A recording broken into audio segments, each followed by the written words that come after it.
दिनै आबाद नायदोंमोन लोगोफोर आबादखौ नायनानै ओरैबायदि नुहैबाय माने गासिबो गथायखिनि जे आबादफ्रा बिसोरो सान्दुंनि दुंख्रावनायजों बेफोरबायदि रानजोबनानै दं आरोखि। बेखौ मोनसे थांखि दंमोन जोंहा मोनसे न'खर डेभेलप खालामनायनि न'खर जौगानायनि फिसा फिसौखौ फोरोंनायनि आरो बोसोरसेखिनि जानायनि बुथुमनो थाखाय आरो गोबां जोंनि न'खर सामलायनायाव गोबां रां रुफानि गोनांथि जानायाव जों गुबुननिफ्राय रां लाथ'नानै बेफोरबायदि फिन बे आबादफोरजोंनो जों बुथुमनानै बे आबादफोरनि मोननाय फिथाइफोरजोंनो जों बेफोरखौ सुख'नांगौ जायोमोन। नाथाय आं दिनै थांनानै नुबाय ओरैबायदि दुखुनांथाव माने गासिबो रानजोब्बाय आरोखि फाथोआ ओरैबायदि रानजोब्बाय। बेखौ नुनानै आं जोबोद दुखु जादों आरो आं गावनि दुखु दाहाखौ माने गावनि थांखिफोरखौ जों गुबुननि सिगाङाव फोरमायनो लानाय एसे आं बेबो मोनसे गोरोन्थि होनना आं सानदों। मानोना जोंहा गावबागाव जिबनाव न'खर सामलायनायाव गोबां गुबुन गुबुन रोखोमनि बेफोरबायदि थांखि बिथांखिफोर थायो। सोरनिबा न'खराव बेबायदिनो थांखिफ्रा गिदिर, सोरनिबा न'खराव थांखिफ्रा गोरलैयै जानानै फैयो आरो सोरनिबा न'खराव ओरैबायदि नाजाब्लाबो माने बे थांखिखौ सहैनो थाखाय बेखौ मोनहैया होसोब्लाबो मोनहैया जायो आरोखि बेफोरबायदि। बेनिखायनो आंनि जिबनाव बा आंनि न'खराव गोबां थांखि दंमोन आंबो, बेनिखायनो थैखौ दै खालामनानैब्लाबो आंबो बे आबादखौ मावनाय जादोंमोन।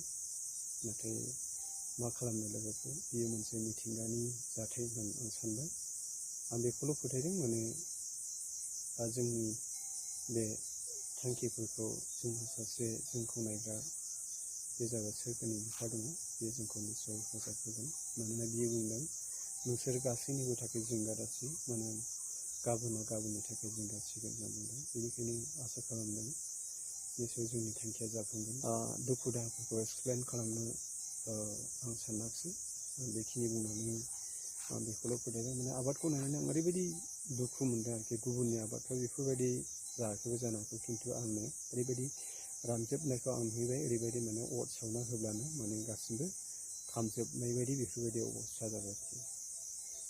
गुबुन बोसोराव जों बेफोरबायदि जाद्रायाखैमोन, खिन्थु नैबे बोसोराव ओरैबायदि अबस्था जाबाय, ओरैबायदि दुंख्रावनाय सान्दुंनि बिदुं माने 35, 36, 38, 39 डिग्रि बेफोरबायदि ओरैबायदि दुंथाइजों बेफोरबायदि जादों आरोखि।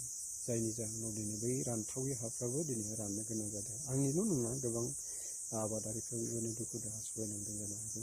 खिन्थु आंनि थांखिया आरो आंनि बै सहैनांगौ थांखियाव जे गोबांसिनै मोनसे आसा मिजिं दंमोन हिसाबैहाय आंहा मोनसे जिबनाव मोनसे बांसिन दुखु थाबाय होनना आं बेखौ सानबाय।